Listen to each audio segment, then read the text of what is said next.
Sabda TV. Assalamualaikum warahmatullahi wabarakatuh. Innal hamdalillah nahmaduhu wa nasta'inuhu wa nastaghfiruhu wa na'udzu billahi min shururi anfusina wa min sayyiati a'malina. May yahdihillahu fala mudilla lahu wa man yudlil fala hadiya lahu. Wa asyhadu an la ilaha illallah wahdahu la syarika lah wa asyhadu anna Muhammadan abduhu wa rasuluh. Qala Allah Ta'ala, a'udzu billahi minasyaitonir rajim, ya ayyuhalladzina amanu taqullaha haqqa tuqatih wa la tamutunna illa wa antum muslimun. Amma ba'd. Kita lanjutkan ayol ikhwah hadis 293. Wa an Abi Hurairah radhiyallahu anhu qala qala Rasulullah sallallahu alaihi wasallam, idza tawadda'a ahadukum fi baitihi thumma ata al-masjida kana fi salati hatta yarji' fala yaqul hakadha wa shabbaka baina asabi'ihi. Rawahu Ibnu Khuzaimah fi Sahih wal Hakim wa qala sahihun ala syartihima. Dari Abu Hurairah, semoga Allah meridainya, ia berkata, Rasulullah sallallahu alaihi wasallam bersabda, apabila salah seorang dari kalian berwudu di rumahnya kemudian datang ke masjid, maka ia berada di dalam salat sampai pulang, maka janganlah ia melakukan seperti ini. Lalu beliau menyilang-nyilangkan jari-jarinya seperti ini, Pak. Iya, menyilang-nyilangkan jari-jarinya. Dikeluarkan Ibnu Khuzaimah dalam sahihnya dan Al-Hakim berkata sahih sesuai dengan syarat Bukhari dan Muslim. Hadis ini saudaraku seiman, ia menunjukkan keutamaan orang yang pergi ke masjid dalam keadaan di atas wudu. Di mana orang yang pergi ke masjid dalam keadaan di atas wudu, maka ia berada di dalam sholat, ia sampai ia pulang. Karena Nabi mengatakan di situ, idza tawaddo'a, apabila seseorang dari kalian berwudu di mana? Di rumahnya. Kemudian datang ke masjid, maka ia berada di dalam sholat. Dan kata idza dalam bahasa Arab mempunyai makna syarat. Artinya syarat untuk mendapatkan pahala ya di dalam sholat, yaitu apabila ia berwudu di mana? Di rumahnya. Kemudian ia pun pergi ke masjid. Ya. Hadis ini juga menunjukkan ikhwata Islam itu makruhnya menyilang-nyilangkan jari jemari. Kapan dimakruhkan? Dimakruhkan yaitu semenjak kita berangkat dari masjid, dari rumah sampai selesai sholat. Ya, adapun setelah selesai sholat, maka yang seperti ini boleh atas pendapat yang paling kuat. Dalilnya mana? Bahwa setelah sholat itu boleh. Itu hadis, ya. Rasulullah Shallallahu Alaihi Wasallam pernah beliau sholat zuhur atau asar lupa, hanya 2 rakaat. Kemudian setelah selesai sholat, Rasulullah pun berdirilah di depan masjid, ya. Dan di situ disebutkan beliau pun menyilang-nyilangkan jari jemarinya. Beliau menyilang-nyilangkan jari jemarinya. Sehingga sebagian ulama mengatakan ini menunjukkan bahwa, ya, kalau setelah selesai sholat boleh. Adapun sebelum selesai sholat, sebelum sholat, semenjak kita berangkat dari rumah menuju masjid, dan sampai selesai sholat maka makruh hukumnya. Iya. Kenapa demikian? Karena berangkatnya kita dari rumah ke masjid itu, Pak, karena Nabi mengatakan di situ ia berada di dalam sholat. Ia berada dalam sholat. Syekh Muhammad bin Shalih Al-Utsaimin rahimahullah berkata, tashbikul asabi liman dhahaba ila shalah aw jalasa fil masjid yantadhiru shalah aw kana fis shalah manhiyun anhu wa laysa minal adab. Menyilang-nyilangkan jari jemari bagi orang yang pergi untuk sholat, demikian pula orang yang sedang duduk di masjid dalam rangka menunggu sholat atau dalam sholat itu terlarang. Itu bukan termasuk apa? Adab. Wa amma fi ma siwa dzalik, adapun selain itu fala ba'sa bih, tidak apa-apa. Fa yajuzu an yushabbikal insan asabi'ahu ba'da shalah. Maka boleh seseorang ya menyilang-nyilangkan jari jemarinya setelah selesai apa? Salat. Ya, lianna dzalika sabata 'anin Nabi sallallahu alaihi wasallam wa dzalika hina sallama fi ihda salatayil asyi. Karena Nabi pernah melakukan itu setelah selesai salat, Nabi sallallahu alaihi wasallam berdiri dan beliau menyilang-nyilangkan apa? Jari jemarinya. Iya.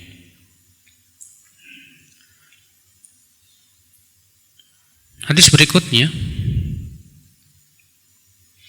hadis 294. Wa an Ka'ab bin Ujrah radhiyallahu anhu qala sami'tu Rasulullah sallallahu alaihi wasallam yaqul idza tawadda'a ahadukum thumma kharaja 'amidan ila shalah fala yushabbikanna baina yadayhi fa innahu fi shalah. Rawahu Ahmad wa Abu Daud bi isnadin jayyid. Wat-Tirmidzi wal lafdhu lahu min riwayat Sa'id al-Maqburi an rajulin an Ka'ab bin Ujrah. Dari Ka'ab bin Ujrah, semoga Allah meridainya, ia berkata, aku mendengar Rasulullah sallallahu alaihi wasallam bersabda, apabila salah seorang dari kalian berwudu itu di rumahnya, kemudian keluar, ya sengaja niatnya untuk sholat di masjid, maka jangan sekali-kali ia menyilang-nyilangkan jari jemarinya karena ia sedang berada di dalam sholat. Ya. Dan dalam riwayat Imam Ahmad, ia berkata, dakhala alayya Rasulullah sallallahu alaihi wasallam fil masjid wa qad shabbaqtu baina asabi'i wa qala ya Ka'ab idza kunta fil masjid fala tushabbikanna baina asabi'ik fa anta fi salatin man tadarta shalah. Kata Ka'ab, ya, Rasulullah SAW masuk kepadaku di masjid dan waktu itu aku sedang menyilang-nyilangkan jari jemariku. Lalu kemudian Rasulullah bersabda, hai Ka'ab, kalau kamu berada di dalam masjid, jangan kamu silang-silangkan jari jemarimu itu, karena engkau sedang berada dalam sholat selama kamu menunggu sholat. Ya, hadis-hadis ini menunjukkan ya bahwa tidak boleh atau terlarang, ya, dan larangan di sini jumhur membawanya kepada makna makruh. Ya. Adapun setelah selesai sholat maka itu diperbolehkan. Hadis 295.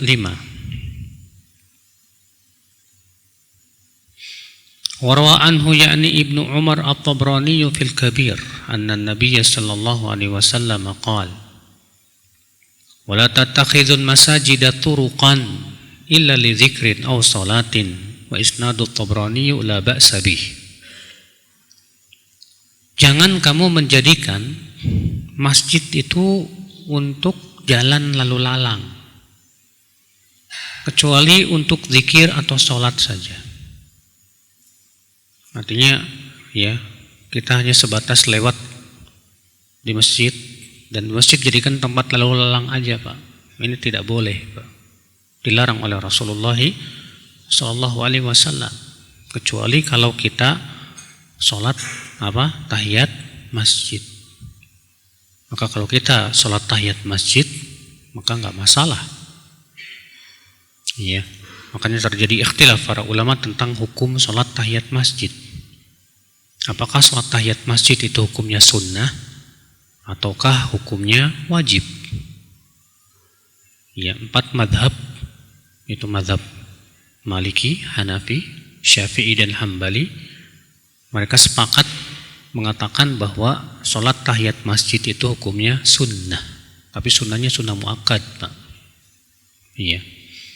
Sedangkan Ibnu Hazm berpendapat bahwa itu hukumnya wajib.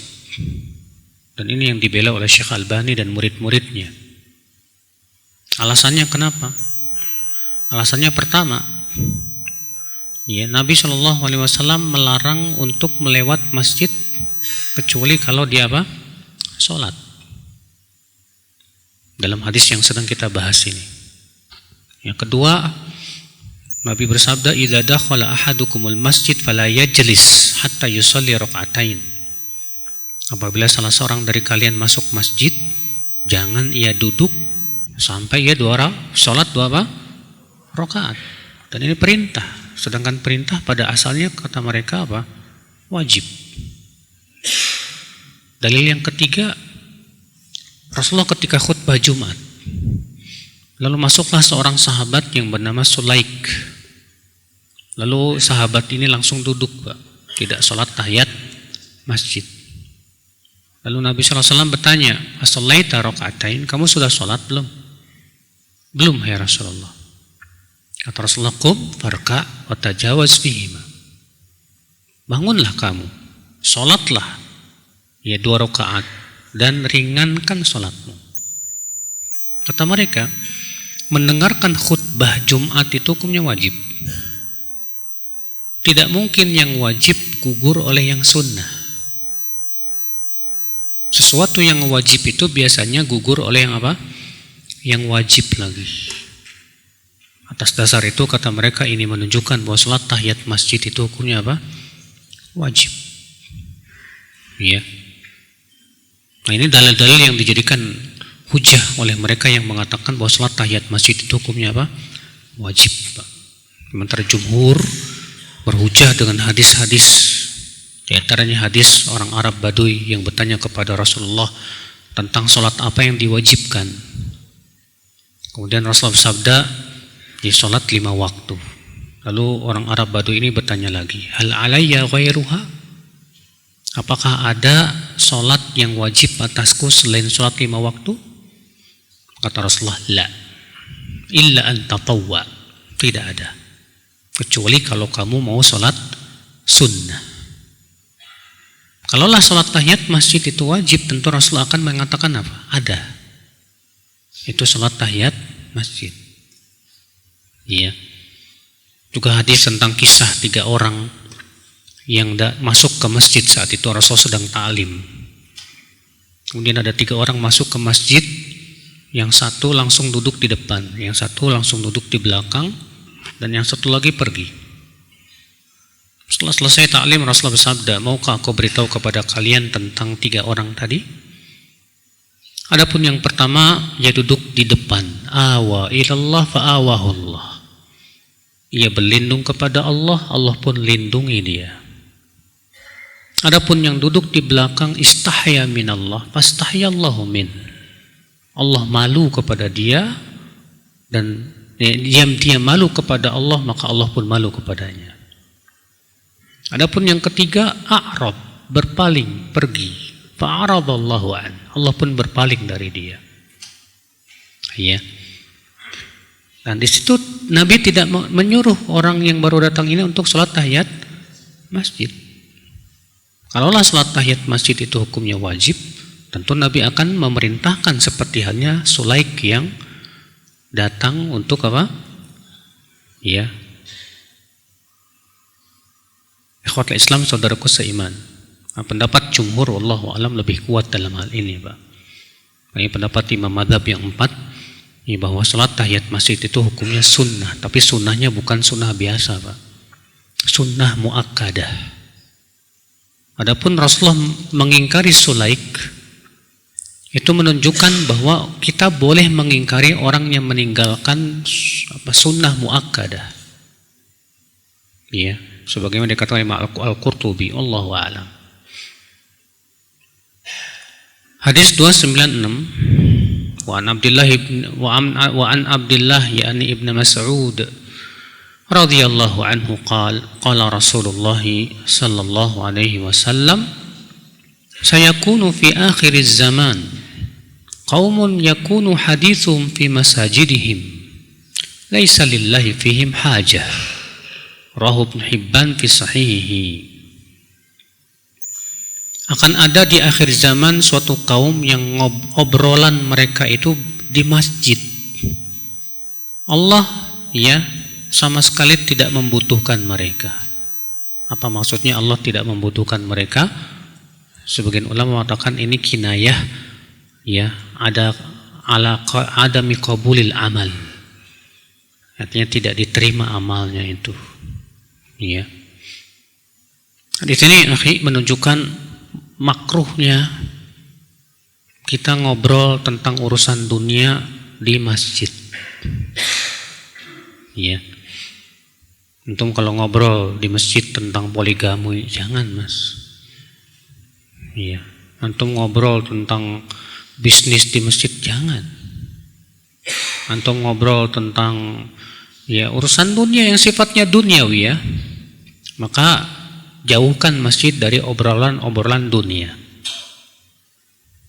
Adapun kalau antum mau ngobrol di masjid maka obrolan antum tentang akhirat. Karena masjid dibangun untuk apa?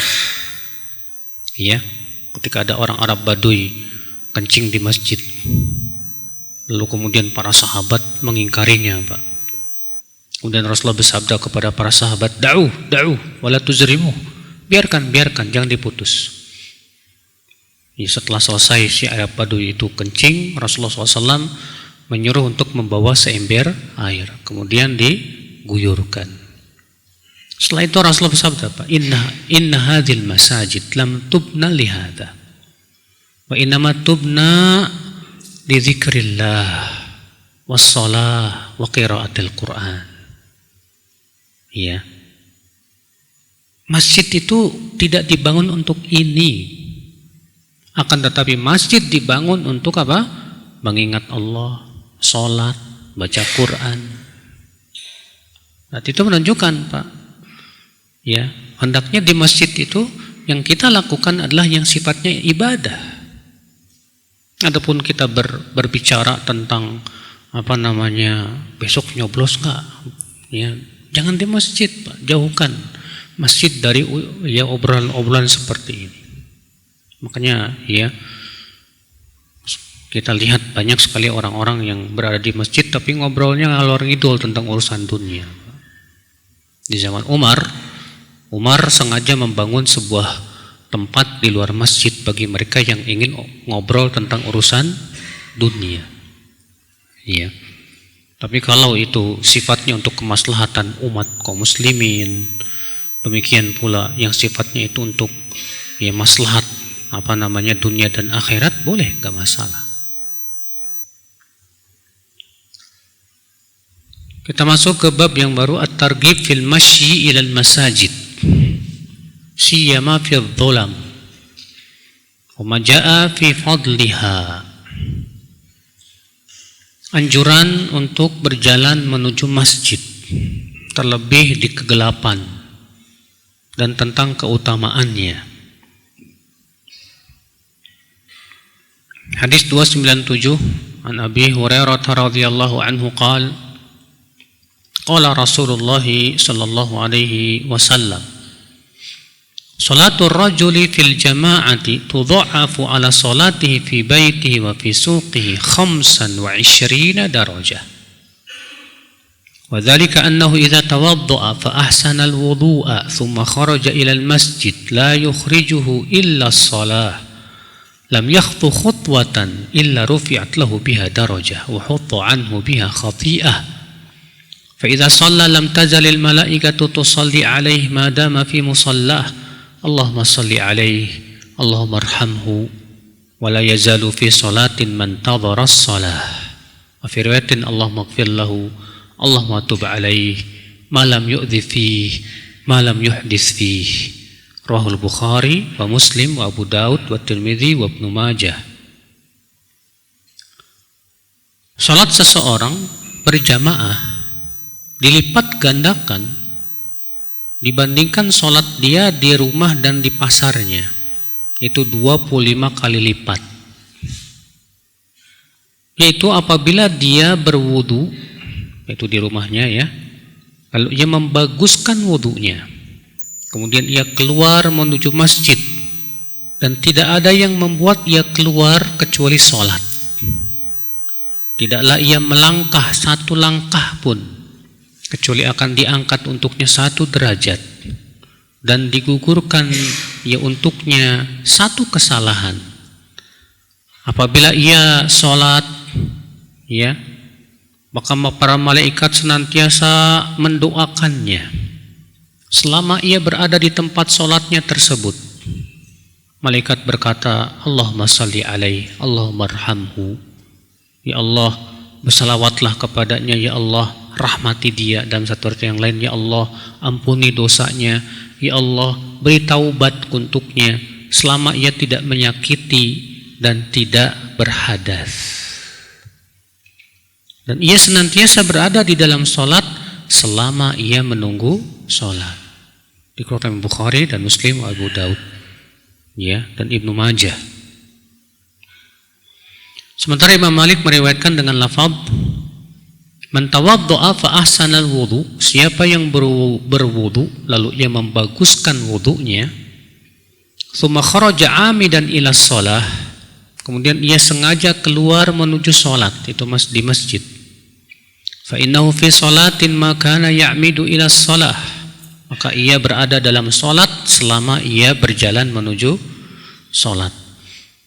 Wa innahu yuktabu lahu bi ihda khutwatayhi hasanah wa yumha anhu bil ukhra sayyi'ah, maka akan dituliskan untuknya salah satu langkahnya 1 kebaikan, dan langkah berikutnya digugurkan darinya 1 keburukan.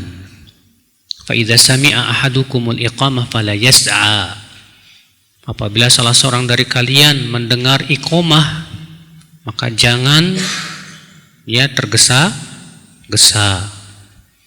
Fa inna a'dhamakum ajra ab'adukum dara, karena orang yang paling besar pahalanya yaitu yang paling jauh rumahnya dari masjid.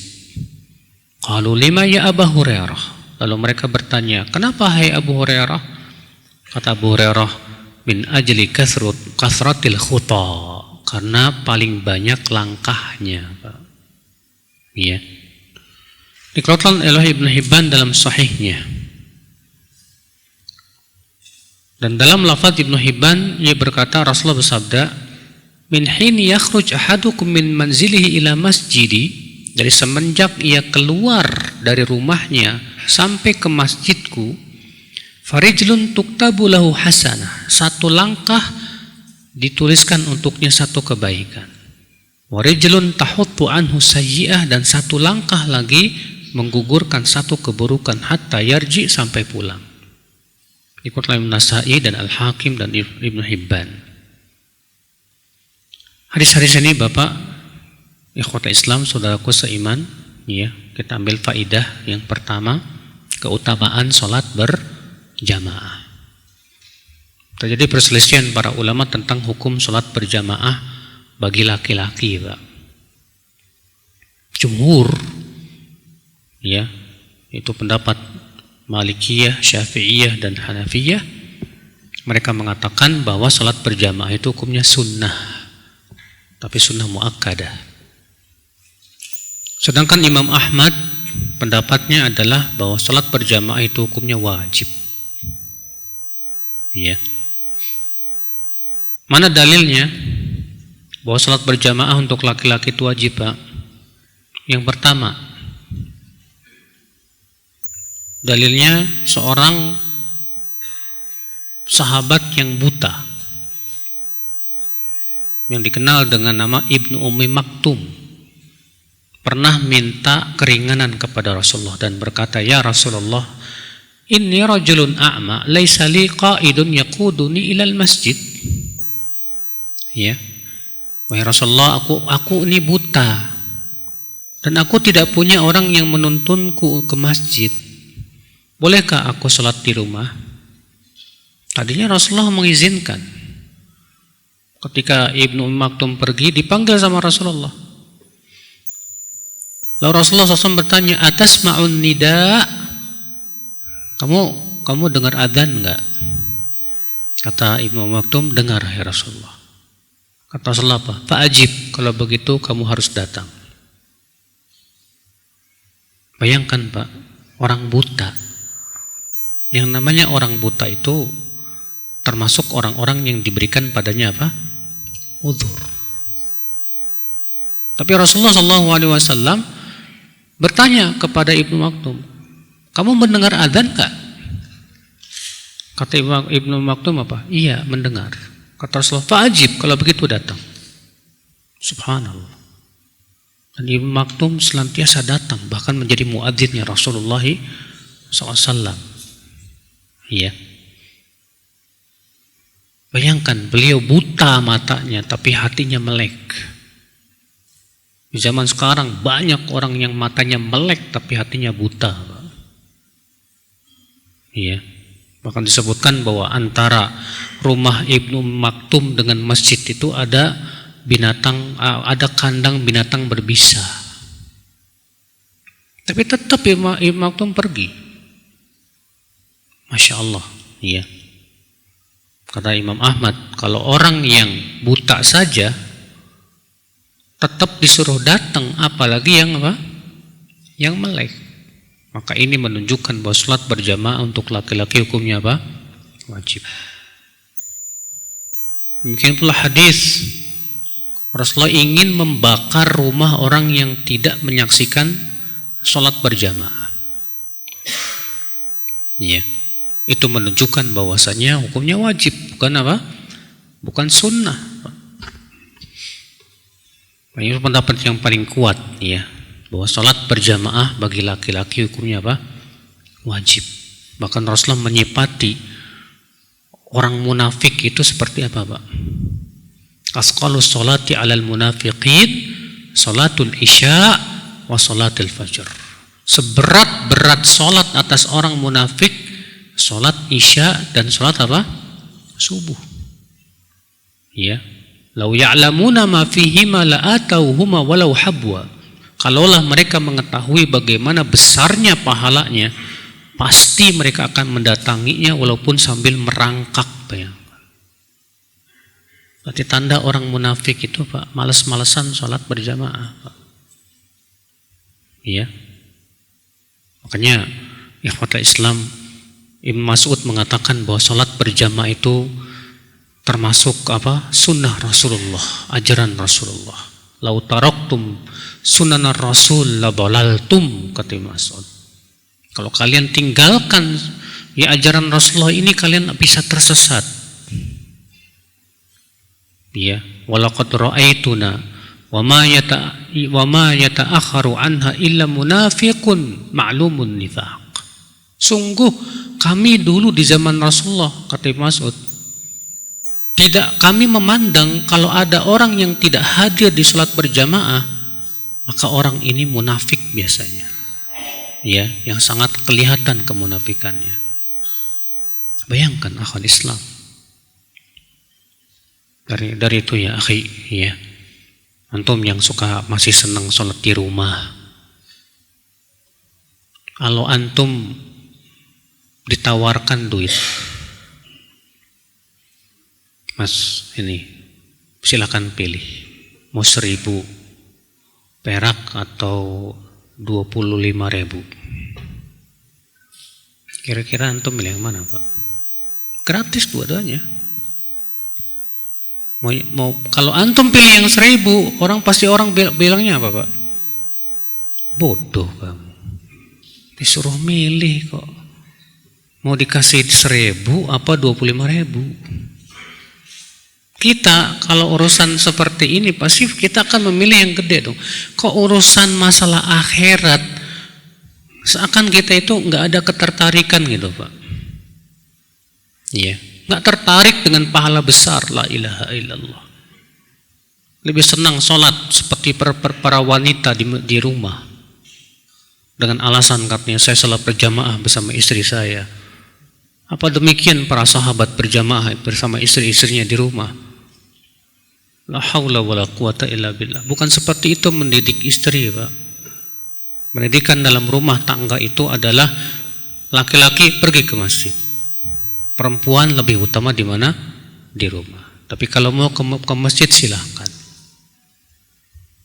Ya, didik sesuai dengan sunnah. Ikhwata Islam, saudaraku seiman. Allah ya akhi, ya orang yang senantiasa pergi ke masjid dan dia merasa senang untuk pergi ke masjid, dijamin oleh Allah dia akan hidup dalam keadaan baik dan wafat pun dalam keadaan baik loh Pak. Jaminan dari Allah Subhanahu wa taala. Hadisnya sudah pernah kita sebutkan itu. Iya. Akhwal Islam. Hadis ini kita ambil faedah selanjutnya.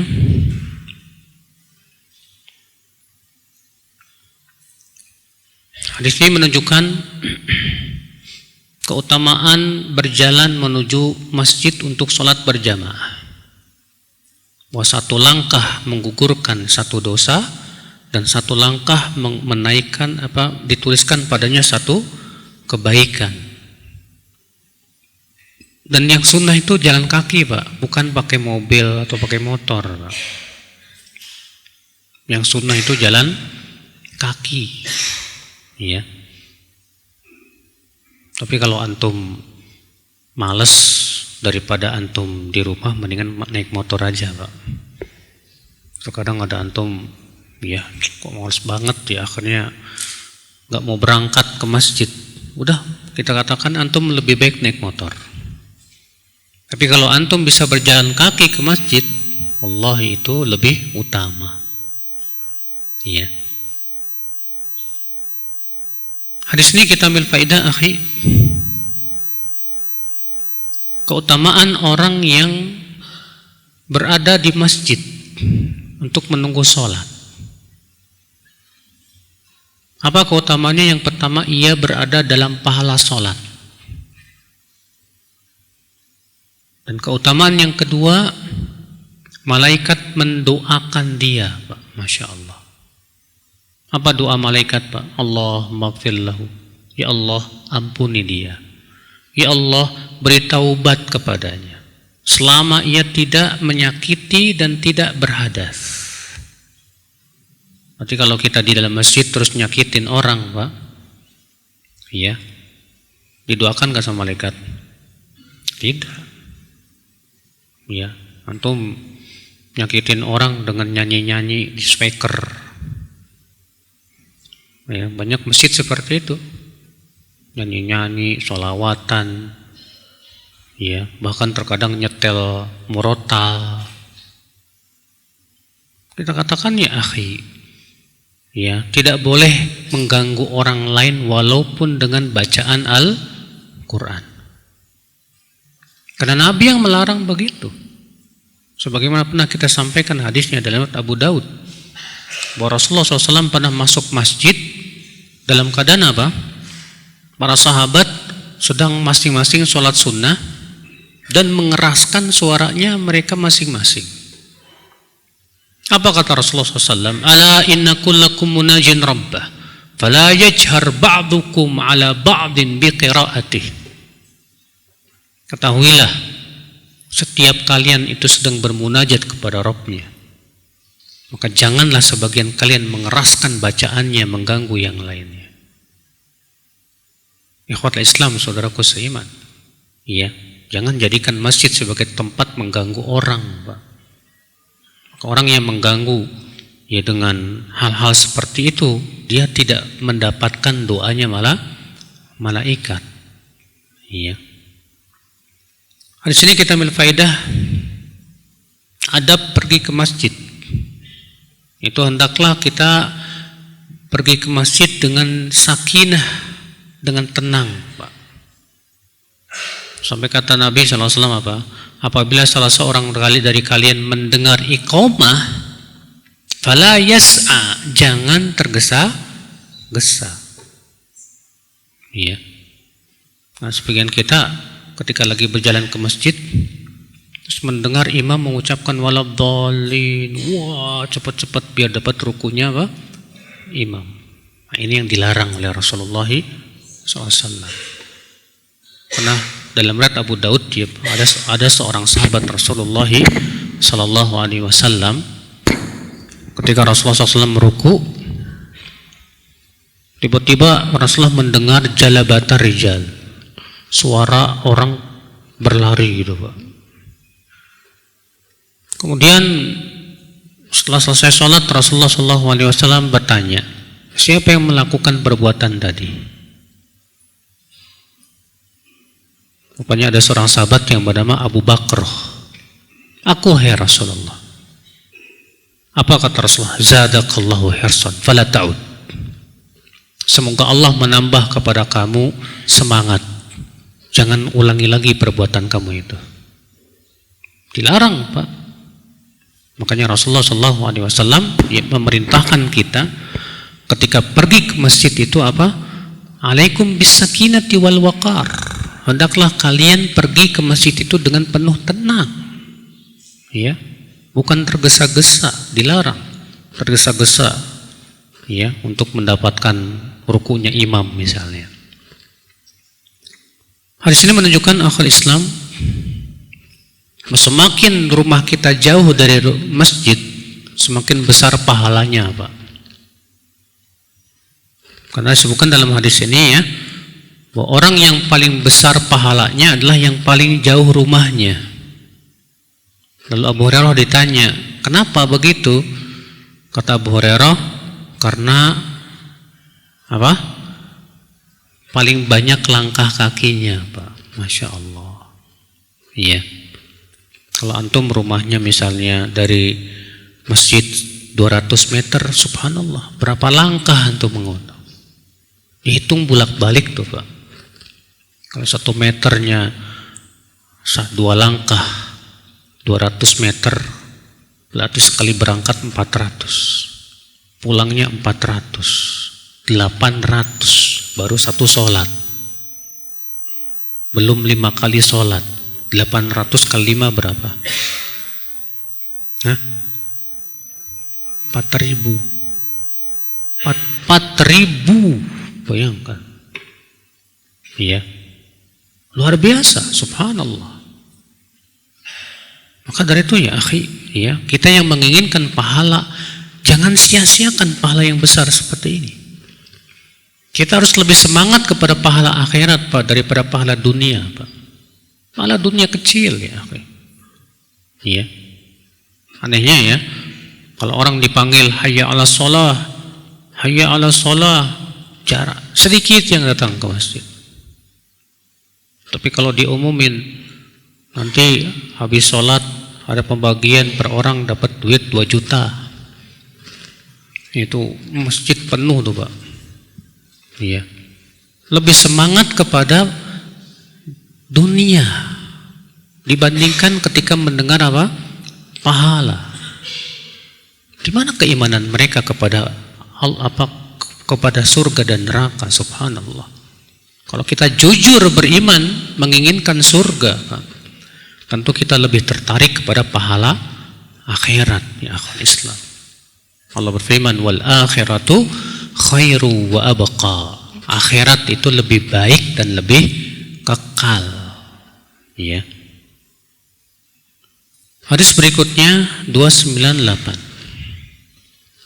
Wa an Uqbah bin Amir radhiyallahu anhu anin Nabi sallallahu alaihi wasallam annahu qala idza tatahhara ar-rajul thumma ata al-masjid yar'a as-salah kataba lahu katibahu aw katibuhu bi kulli khutwatin yakhtuha ila al-masjid 10 hasanat wal qa'id yar'a as-salah kal qanit wa yuktabu min al-musallin min hini yakhruju min baiti hatta yarji'a ilaih. Dari Uqbah bin Amir, semoga Allah meridainya, dari Nabi Shallallahu Alaihi Wasallam bersabda, apabila seseorang berwudu, dari tadi ya beberapa hadis yang sudah kita bacakan, selalu Nabi mengatakan wudunya di mana? Di rumah, bukan di masjid, Pak. Iya. Biasakan itu. Kita terkadang gampang nanti wudunya di rumah, di masjid aja gitu. Kalau kita wudunya di masjid, perjalanan kita dari rumah ke masjid nggak ada pahalanya, Pak.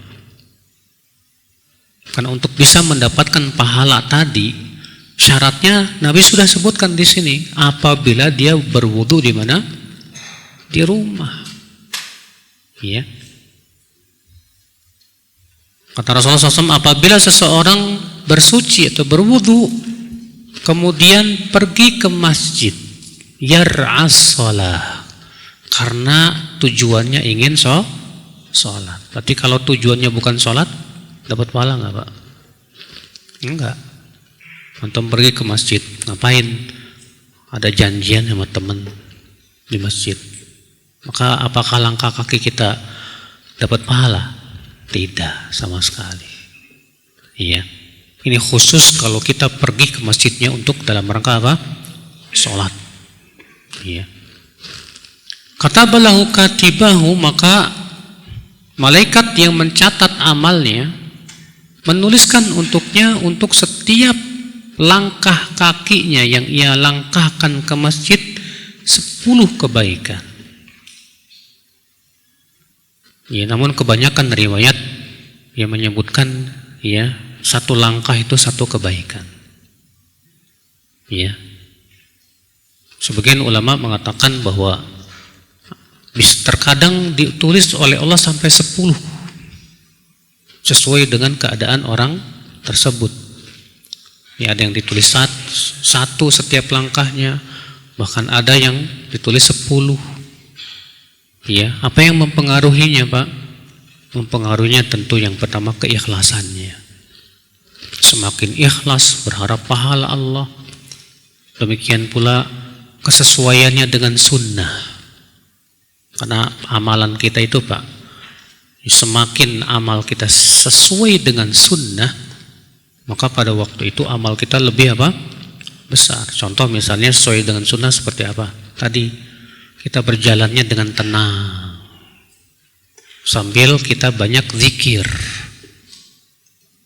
Ketika antum berjalan ke masjid, lisan antum mengucapkan apa? Subhanallah, alhamdulillah, la ilaha illallah, Allahu akbar. Sama enggak kira-kira dengan orang yang pergi ke masjid tapi lisannya enggak zikir sama sekali? Tetap dia dapat pahala, soalnya.